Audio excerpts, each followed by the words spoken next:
ಓಂ ಶಾಂತಿ. ಇಂದಿನ ದಿನಾಂಕ 2/8/2025. ಪ್ರಾರ್ಥ ಮುರುಳಿ ಬಾಪ್ತಾದ ಮಧುಬನ. ಮಧುರ ಮಕ್ಕಳೇ, ಎಂದು ಸುಸ್ತಾಗಿ ನೆನಪಿನ ಯಾತ್ರೆಯನ್ನು ಬಿಡಬೇಡಿ. ಸದಾ ದೇಹಿ ಅಭಿಮಾನಿಯಾಗಿರುವ ಪ್ರಯತ್ನ ಪಡಿ. ತಂದೆಯ ಪ್ರೀತಿಯನ್ನು ಸೆಳೆಯಲು ಹಾಗೂ ಮಧುರರಾಗಲು ನೆನಪಿನಲ್ಲಿರಿ. ಪ್ರಶ್ನೆ: 16 ಕಲಾ ಸಂಪೂರ್ಣ ಅಥವಾ ಪರಿಪೂರ್ಣ ಆಗಲು ಯಾವ ಪುರುಷಾರ್ಥವನ್ನು ಅವಶ್ಯವಾಗಿ ಮಾಡಬೇಕಾಗಿದೆ? ಉತ್ತರ: ಎಷ್ಟು ಸಾಧ್ಯವೋ ಸ್ವಯಂ ಅನ್ನು ಆತ್ಮನೆಂದು ತಿಳಿಯಿರಿ. ಪ್ರೀತಿಯ ಸಾಗರನಾದ ತಂದೆಯನ್ನು ನೆನಪು ಮಾಡಿ, ಆಗ ಸಂಪನ್ನರಾಗಿ ಬಿಡುತ್ತೀರಿ. ಜ್ಞಾನವು ಬಹಳ ಸಹಜವಾಗಿದೆ. ಆದರೆ 16 ಕಲಾ ಸಂಪೂರ್ಣರಾಗಲು ನೆನಪಿನಿಂದ ಆತ್ಮವನ್ನು ಪರಿಪೂರ್ಣ ಮಾಡಿಕೊಳ್ಳಬೇಕಾಗಿದೆ. ಆತ್ಮವೆಂದು ತಿಳಿಯುವುದರಿಂದ ಮಧುರರಾಗಿ ಬಿಡುತ್ತೀರಿ. ಎಲ್ಲ ಏರುಪೇರುಗಳು ಸಮಾಪ್ತಿಯಾಗಿ ಬಿಡುತ್ತದೆ. ಗೀತೆ: ನೀವು ಪ್ರೀತಿಯ ಸಾಗರನಾಗಿದ್ದೀರಿ. ಓಂ ಶಾಂತಿ. ಪ್ರೀತಿಯ ಸಾಗರ ತಂದೆಯು ತಾವು ಮಕ್ಕಳನ್ನೂ ಸಹ ತಮ್ಮಂತೆ ಪ್ರೀತಿಯ ಸಾಗರರನ್ನಾಗಿ ಮಾಡುತ್ತಾರೆ. ನಾವು ಇಂತಹ ಲಕ್ಷ್ಮೀನಾರಾಯಣರಾಗಬೇಕೆಂದು ಮಕ್ಕಳ ಲಕ್ಷ್ಯವೂ ಆಗಿದೆ. ಇವರನ್ನು ದೇವತೆಗಳು ಎಲ್ಲರೂ ಎಷ್ಟೊಂದು ಪ್ರೀತಿ ಮಾಡುತ್ತಾರೆ. ಮಕ್ಕಳಿಗೂ ಗೊತ್ತಿದೆ, ತಂದೆಯು ನಮ್ಮನ್ನು ಇವರಂತೆ ಮಧುರರನ್ನಾಗಿ ಮಾಡುತ್ತಾರೆ. ಇಲ್ಲಿಯೇ ಮಧುರರಾಗಬೇಕಾಗಿದೆ ಮತ್ತು ನೆನಪಿನಿಂದಲೇ ಆಗುತ್ತೀರಿ. ಭಾರತದ ಯೋಗವು ಪ್ರಸಿದ್ಧವಾಗಿದೆ. ವಾಸ್ತವದಲ್ಲಿ ಇದು ನೆನಪಾಗಿದೆ. ಈ ನೆನಪಿನಿಂದಲೇ ನೀವು ಈ ದೇವಿ ದೇವತೆಗಳ ತರಹ ವಿಶ್ವದ ಮಾಲೀಕರಾಗುತ್ತೀರಿ. ಅಂದಾಗ ಮಕ್ಕಳು ಇದೇ ಶ್ರಮ ಪಡಬೇಕಾಗಿದೆ. ನಮಗಂತೂ ಬಹಳಷ್ಟು ಜ್ಞಾನವಿದೆ ಎಂಬ ಅಭಿಮಾನದಲ್ಲಿ ಬರಬಾರದು. ಮೂಲ ಮಾತಾಗಿದೆ ನೆನಪು. ನೆನಪೇ ಪ್ರೀತಿಯನ್ನು ಕೊಡುತ್ತದೆ. ಬಹಳ ಮಧುರರು, ಬಹಳ ಪ್ರಿಯರಾಗಲು ಬಯಸುತ್ತೀರಿ. ಶ್ರೇಷ್ಠ ಪದವಿಯನ್ನು ಪಡೆಯಲು ಬಯಸುತ್ತೀರೆಂದರೆ ಪರಿಶ್ರಮ ಪಡಿ. ಇಲ್ಲವಾದರೆ ಬಹಳ ಪಶ್ಚಾತ್ತಾಪ ಪಡುತ್ತೀರಿ. ಏಕೆಂದರೆ ಇಂತಹ ಮಕ್ಕಳು ಅನೇಕರಿದ್ದಾರೆ. ಯಾರ ನೆನಪು ತಂದೆಯವರೆಗೆ ತಲುಪುವುದೇ ಇಲ್ಲ, ಸುಸ್ತಾಗಿ ಬಿಡುತ್ತಾರೆ. ಆಗ ನೆನಪು ಮಾಡುವುದನ್ನೇ ಬಿಟ್ಟು ಬಿಡುತ್ತಾರೆ. ಮೊದಲನೆಯದಾಗಿ ದೇಹಿ ಅಭಿಮಾನಿಯಾಗಲು ಬಹಳ ಪ್ರಯತ್ನ ಪಡಿ. ಇಲ್ಲವಾದರೆ ಬಹಳ ಕಡಿಮೆ ಪದವಿಯನ್ನು ಪಡೆಯುತ್ತೀರಿ. ಇಷ್ಟು ಮಧುರರು ಎಂದಿಗೂ ಆಗುವುದಿಲ್ಲ. ಬಹಳ ಕೆಲವರೇ ಮಕ್ಕಳಿದ್ದಾರೆ. ತಂದೆಯ ಪ್ರೀತಿಯನ್ನು ಸೆಳೆಯುತ್ತಾರೆ. ಏಕೆಂದರೆ ನೆನಪಿನಲ್ಲಿರುತ್ತಾರೆ. ಕೇವಲ ತಂದೆಯ ನೆನಪು ಮುಖ್ಯವಾಗಿ ಬೇಕು. ಎಷ್ಟು ನೆನಪು ಮಾಡುತ್ತೀರೋ ಅಷ್ಟು ಮಧುರರಾಗುತ್ತೀರಿ.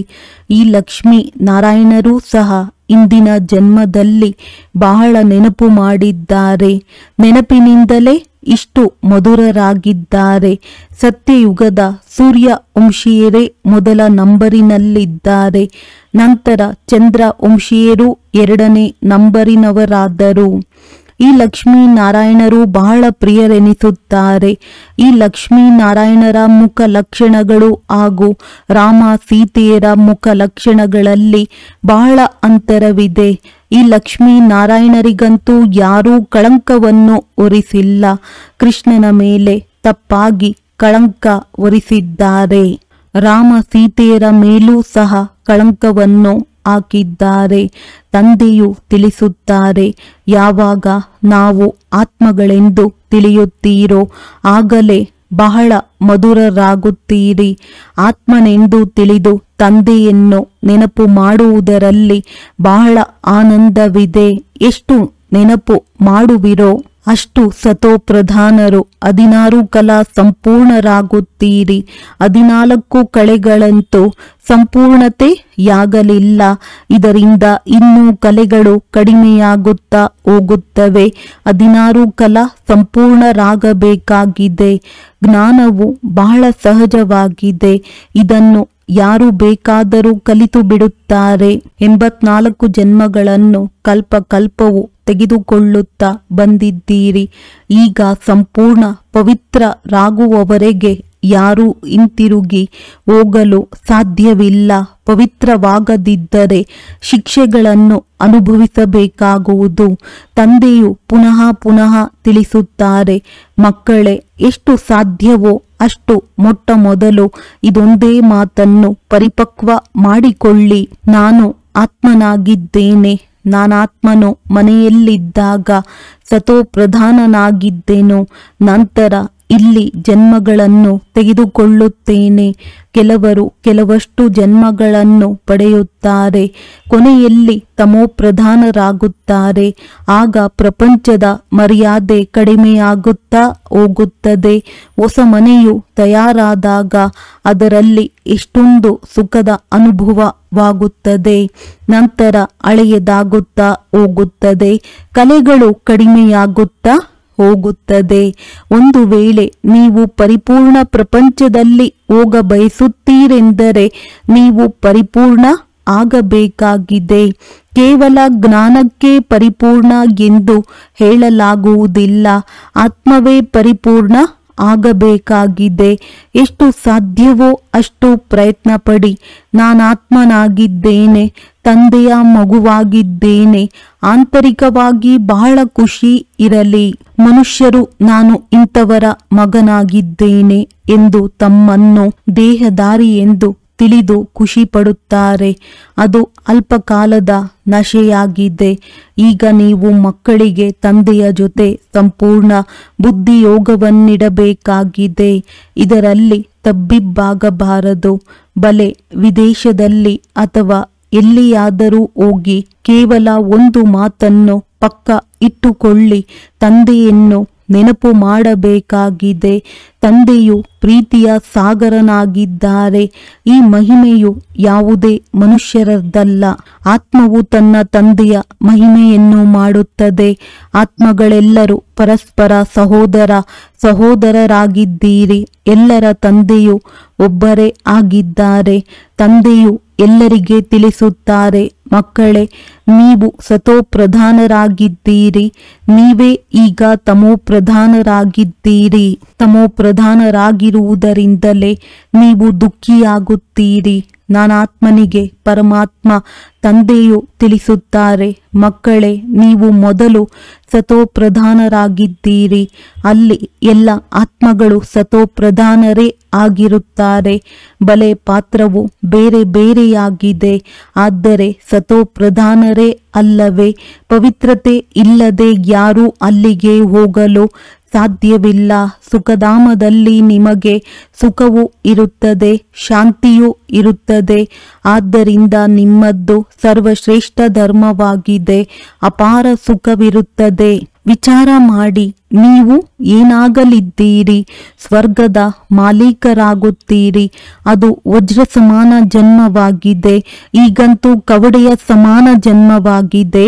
ಆದ್ದರಿಂದ ಈಗ ತಂದೆಯು ನೆನಪಿನಲ್ಲಿರುವ ಸೂಚನೆ ನೀಡುತ್ತಾರೆ, ಪತಿತ ಪಾವನನೇ ಬಂದು ಪತಿತರಿಂದ ಪಾವನರನ್ನಾಗಿ ಮಾಡಿ ಎಂದು ನೀವು ಕರೆದಿದ್ದೀರಿ. ಸತ್ಯಯುಗದಲ್ಲಿ ಸಂಪೂರ್ಣ ನಿರ್ವಿಕಾರಿಗಳಿರುತ್ತಾರೆ. ರಾಮ ಸೀತೆಯರಿಗೂ ಸಹ ಸಂಪೂರ್ಣರೆಂದು ಹೇಳುವುದಿಲ್ಲ. ಅವರು 2ನೇ ದರ್ಜೆಯಲ್ಲಿ ಹೋದರು. ನೆನಪಿನ ಯಾತ್ರೆಯಲ್ಲಿ ಉತ್ತೀರ್ಣರಾಗಲಿಲ್ಲ. ಬಲೆ ಜ್ಞಾನದಲ್ಲಿ ಎಷ್ಟಾದರೂ ತೀಕ್ಷ್ಣವಾಗಿರಲಿ, ಆದರೆ ತಂದೆಗೆ ಎಂದೂ ಮಧುರರೆನಿಸುವುದಿಲ್ಲ. ನೆನಪಿನಲ್ಲಿದ್ದಾಗಲೇ ಮಧುರರಾಗುತ್ತೀರಿ, ಹಾಗೂ ತಂದೆಯು ನಿಮಗೆ ಮಧುರರೆನಿಸುವರು. ವಿದ್ಯೆಯಂತೂ ಬಹಳ ಸರಳವಾಗಿದೆ. ಪವಿತ್ರರಾಗಬೇಕು ಮತ್ತು ನೆನಪಿನಲ್ಲಿರಬೇಕಾಗಿದೆ. ಈ ಮಾತನ್ನು ಚೆನ್ನಾಗಿ ನೆನಪಿಟ್ಟುಕೊಳ್ಳಿ. ನೆನಪಿನ ಯಾತ್ರೆಯಲ್ಲಿರುವುದರಿಂದ ಏರುಪೇರುಗಳಾಗಲಿ ಅಹಂಕಾರವಾಗಲಿ ಎಂದಿಗೂ ಬರುವುದಿಲ್ಲ. ಮುಖ್ಯ ಮಾತು ತನ್ನನ್ನು ಆತ್ಮನೆಂದು ತಿಳಿದು ತಂದೆಯನ್ನು ನೆನಪು ಮಾಡಿ. ಪ್ರಪಂಚದಲ್ಲಿ ಮನುಷ್ಯರು ಎಷ್ಟೊಂದು ಒಡೆದಾಡುತ್ತಾರೆ. ಜೀವನವನ್ನೇ ಹೇಗೆ ವಿಷದ ಸಮಾನ ಮಾಡಿಕೊಳ್ಳುತ್ತಾರೆ. ಸತ್ಯಯುಗದಲ್ಲಿ ಈ ಶಬ್ದವೇ ಇರುವುದಿಲ್ಲ. ಮುಂದೆ ಹೋದಂತೆ ಇಲ್ಲಂತೂ ಮನುಷ್ಯರ ಜೀವನವು ಇನ್ನೂ ವಿಷವಾಗುತ್ತಾ ಹೋಗುತ್ತದೆ. ಇದು ವಿಷದ ಸಾಗರವಾಗಿದೆ. ಎಲ್ಲರೂ ರೌರವ ನರ್ಕದಲ್ಲಿದ್ದಾರೆ. ಬಹಳ ಕೊಳಕಿದೆ. ದಿನ ಪ್ರತಿದಿನ ಕೊಳಕು ಹೆಚ್ಚುತ್ತಾ ಹೋಗುತ್ತದೆ. ಇದಕ್ಕೆ ಕೊಳಕು ಪತಿತ ಪ್ರಪಂಚವೆಂದು ಹೇಳಲಾಗುತ್ತದೆ. ಪರಸ್ಪರ ದುಃಖವನ್ನೇ ಕೊಡುತ್ತಿರುತ್ತಾರೆ. ಏಕೆಂದರೆ ದೇಹಾಭಿಮಾನದ ಭೂತವಿದೆ, ಕಾಮದ ಭೂತವಿದೆ. ತಂದೆಯು ತಿಳಿಸುತ್ತಾರೆ, ಮೊದಲು ಈ ಭೂತಗಳನ್ನು ಓಡಿಸಿ. ಈ ಭೂತವೇ ನಿಮ್ಮ ಮುಖವನ್ನು ಕಪ್ಪು ಮಾಡುತ್ತದೆ. ಕಾಮಚಿತೆಯನ್ನೇರಿದರೆ ಕಪ್ಪಾಗಿ ಬಿಡುತ್ತೀರಿ. ಆದ್ದರಿಂದಲೇ ತಂದೆಯು ತಿಳಿಸುತ್ತಾರೆ, ನಾನು ಪುನಃ ಬಂದು ಜ್ಞಾನಾಮೃತದ ಮಳೆಯನ್ನು ಸುರಿಸುತ್ತೇನೆ. ನೀವೀಗ ಎಷ್ಟು ಶ್ರೇಷ್ಠರಾಗುತ್ತೀರಿ. ಅಲ್ಲಂತೂ ವಜ್ರ ವೈಡೂರ್ಯಗಳ ಮೆಹಲುಗಳಿರುತ್ತವೆ, ಎಲ್ಲ ಪ್ರಕಾರದ ವೈಭವಗಳಿರುತ್ತವೆ. ಇಲ್ಲಂತೂ ಎಲ್ಲವೂ ಕಲೆಬೆರಕೆ ವಸ್ತುಗಳಾಗಿವೆ. ಹಸುಗಳಿಗೂ ಸಹ ಆಹಾರವನ್ನು ನೋಡಿ ಎಲ್ಲದರಿಂದ ಸಾರವನ್ನು ತೆಗೆದು ಉಳಿದುದನ್ನು ಕೊಡುತ್ತಾರೆ. ಹಸುವಿಗೆ ಆಹಾರವೂ ಸಹ ಸರಿಯಾಗಿ ಸಿಗುವುದಿಲ್ಲ. ಆದರೆ ಕೃಷ್ಣನ ಹಸುಗಳನ್ನು ನೋಡಿ ಎಷ್ಟು ಸುಂದರವಾಗಿ ತೋರಿಸುತ್ತಾರೆ. ಸತ್ಯಯುಗದಲ್ಲಿ ಹಸುಗಳು ಇಷ್ಟು ಸುಂದರವಾಗಿರುತ್ತವೆ. ಅದರ ಮಾತೇ ಕೇಳಬೇಡಿ. ನೋಡಿದ ತಕ್ಷಣವೇ ಆನಂದವಾಗಿ ಬಿಡುತ್ತದೆ. ಇಲ್ಲಂತೂ ಪ್ರತಿಯೊಂದು ವಸ್ತುವಿನಿಂದಲೂ ಸಾರವನ್ನು ತೆಗೆದು ಬಿಡುತ್ತಾರೆ. ಇದಂತೂ ಬಹಳ ಪತಿತ ಕೊಳಕು ಪ್ರಪಂಚವಾಗಿದೆ. ನೀವು ಇದರೊಂದಿಗೆ ಮನಸ್ಸನ್ನಿಡಬೇಡಿ. ತಂದೆಯೂ ತಿಳಿಸುತ್ತಾರೆ, ನೀವು ಎಷ್ಟೊಂದು ವಿಕಾರಿಗಳಾಗಿ ಬಿಟ್ಟಿದ್ದೀರಿ.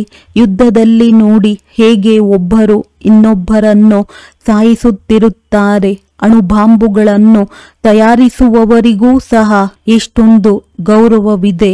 ಈ ಅಣುಬಾಂಬುಗಳಿಂದ ಎಲ್ಲರ ವಿನಾಶವಾಗಿ ಬಿಡುತ್ತದೆ.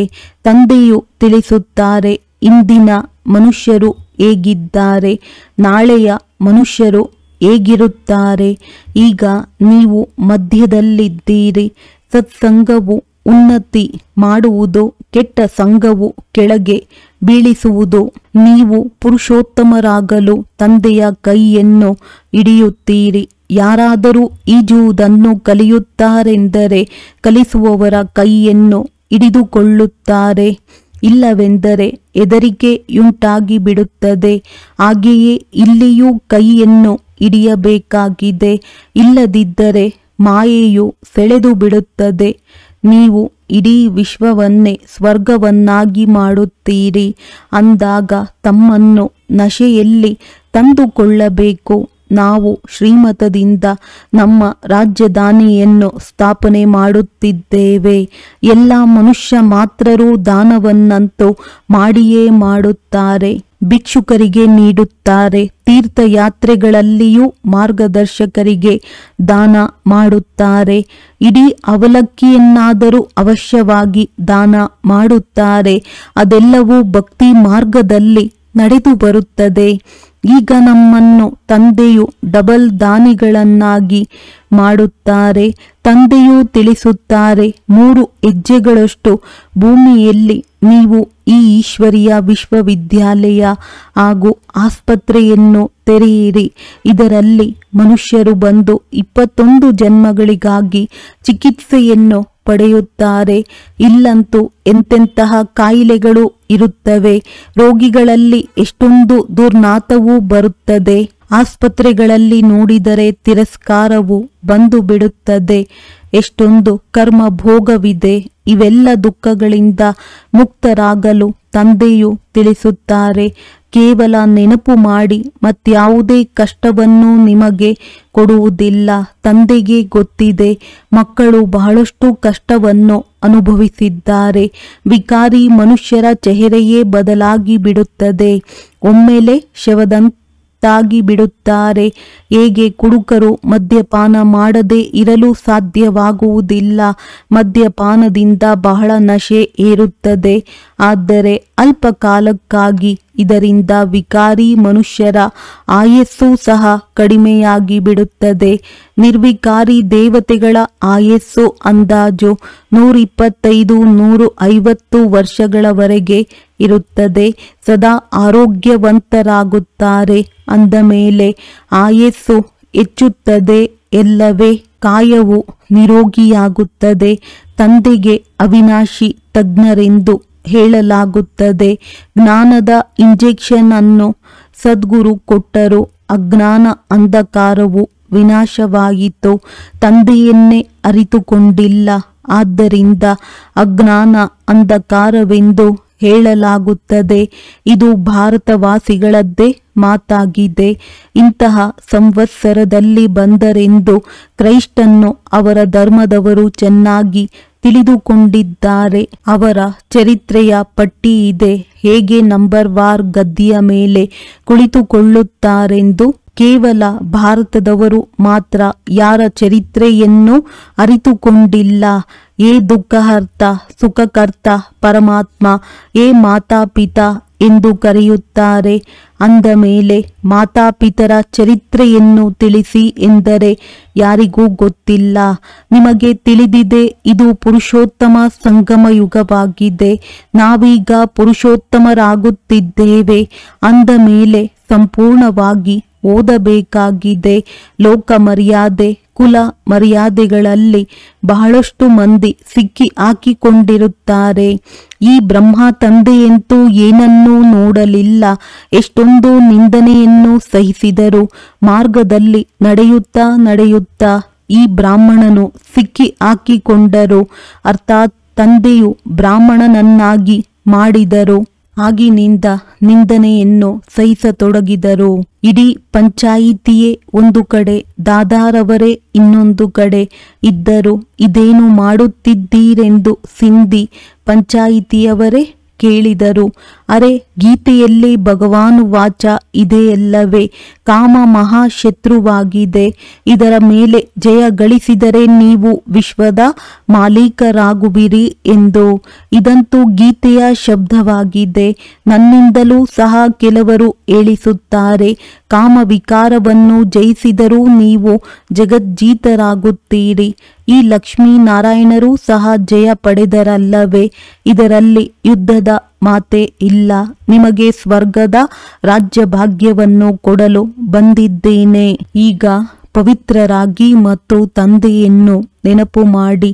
ನಾನು ಪಾವನಗಳಾಗುತ್ತೇನೆಂದು ಸ್ತ್ರೀ ಹೇಳಿದರೆ ನಾನಂತೂ ಆಗುವುದಿಲ್ಲವೆಂದು ಪತಿಯು ಹೇಳುತ್ತಾರೆ. ಒಬ್ಬರು ಹಂಸ ಮತ್ತು ಮತ್ತೊಬ್ಬರು ಕೊಕ್ಕರೆಯಾಗಿ ಬಿಡುತ್ತಾರೆ. ತಂದೆಯು ಬಂದು ಜ್ಞಾನ ರತ್ನಗಳನ್ನು ಆರಿಸುವಂತಹ ಹಂಸಗಳನ್ನಾಗಿ ಮಾಡುತ್ತಾರೆ. ಆದರೆ ಒಬ್ಬರು ಹಂಸವಾಗಿ ಇನ್ನೊಬ್ಬರು ಆಗಲಿಲ್ಲವೆಂದರೆ ಕಲಹವಾಗುತ್ತದೆ.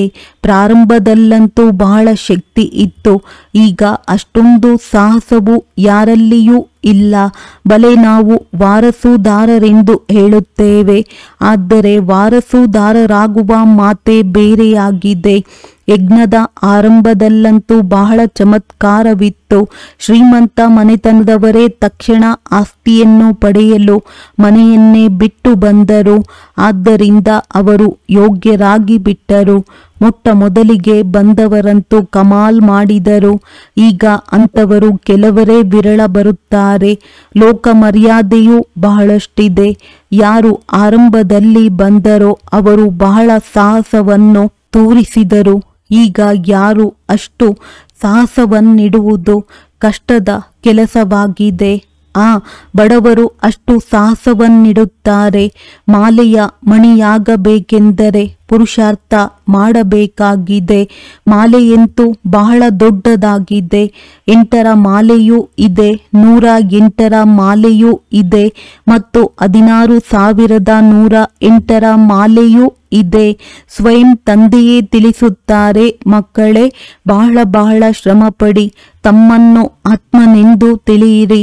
ಕೆಲವರಂತೂ ಸತ್ಯವನ್ನು ತಿಳಿಸುವುದೇ ಇಲ್ಲ. ಯಾರು ತಮ್ಮನ್ನು ಬಹಳ ಒಳ್ಳೆಯವರೆಂದು ತಿಳಿಯುವರೋ ಅವರಿಂದಲೂ ವಿಕರ್ಮಗಳಾಗಿ ಬಿಡುತ್ತದೆ. ಬಲೆ ಜ್ಞಾನಿ ಆತ್ಮಗಳಾಗಿದ್ದಾರೆ. ಒಳ್ಳೆಯ ತಿಳುವಳಿಕೆ ಇದೆ, ಆದರೆ ಯೋಗವಿಲ್ಲವೆಂದರೆ ಅಂಥವರು ತಂದೆಯ ಹೃದಯವನ್ನೇರುವುದಿಲ್ಲ.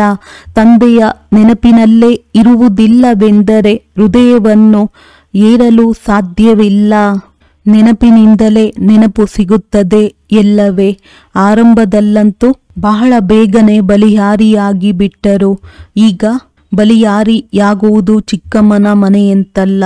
ಮೂಲ ಮಾತಾಗಿದೆ ನೆನಪು. ನೆನಪಿದ್ದಾಗಲೇ ಖುಷಿಯ ನಶೆ ಇರುವುದು.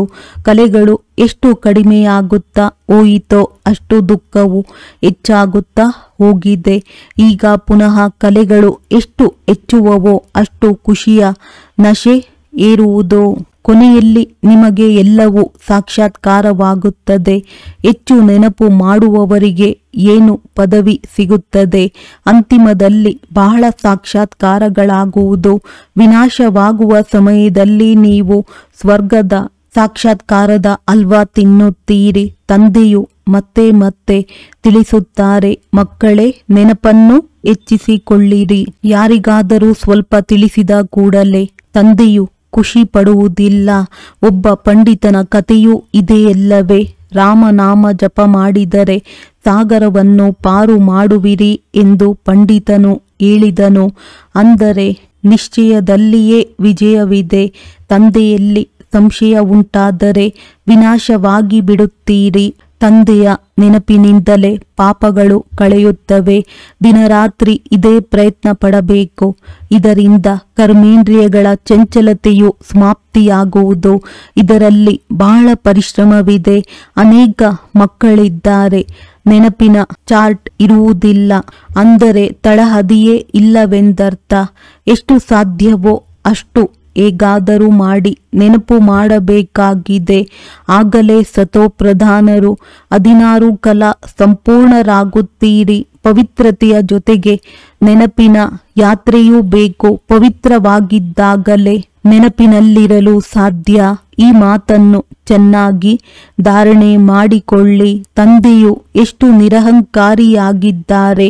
ಮುಂದೆ ಹೋದಂತೆ ಎಲ್ಲರೂ ನಿಮ್ಮ ಮುಂದೆ ತಲೆಬಾಗುತ್ತಾರೆ. ಖಂಡಿತವಾಗಿ ಈ ಮಾತೆಯರು ಸ್ವರ್ಗದ ಬಾಗಿಲನ್ನು ತೆರೆಯುತ್ತಾರೆಂದು ಎಲ್ಲರೂ ಹೇಳುತ್ತಾರೆ. ನೆನಪಿನ ಅರಿತವೂ ಈಗಿನ್ನೂ ಕಡಿಮೆ ಇದೆ. ಆದ್ದರಿಂದ ಯಾವುದೇ ದೇಹದಾರಿಯನ್ನು ನೆನಪು ಮಾಡಬೇಡಿ. ತಮೋಪ್ರಧಾನರಿಂದ ಸತೋಪ್ರಧಾನರಾಗುವುದರಲ್ಲಿಯೇ ಪರಿಶ್ರಮವಿದೆ.